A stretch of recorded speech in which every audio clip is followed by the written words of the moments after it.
স্বপ্নময় জগতে সবকিছু স্বপ্নের মতোই হয়ে থাকে। বিশ্বাস করেন, বয়সের পরম্পরায় স্বপ্নগুলো অনেকটা মলিন হয়ে যায়।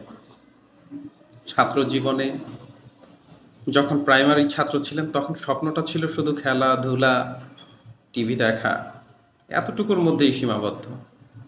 চলে আসলাম হাই স্কুল জীবনে।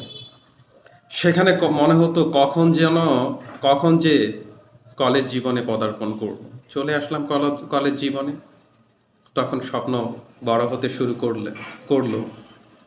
কখন যে ইউনিভার্সিটি জীবনে প্রবেশ করব, কখন যে অনার্স পড়ব। চলে আসলাম অনার্স পড়তে।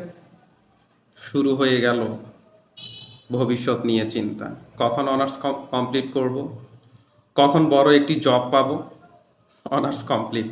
সেই বড় জবের পিছনে ছুটতে কখন যেন মনে হবে একটি ভালো জব হলেই হলো, বড় ছোট বলে কোনো কথা না। অবশেষে স্বপ্নগুলো মলিন হতে একটি পর্যায়ে মনে হবে, যাক না, সবার মতোই থাকি ভালো। তবে এর মধ্যেও স্বপ্ন নিয়ে বাঁচতে হয়, এর মাঝেও স্বপ্নকে গড়ে নিতে হয়। অনেকেই পারে, অনেকেই পারে না, হতাশার কারণে। তবে স্বপ্নরাই গড়ে তোলে নতুন ভবিষ্যৎ। ভালো থাকবেন। আসসালামু আলাইকুম।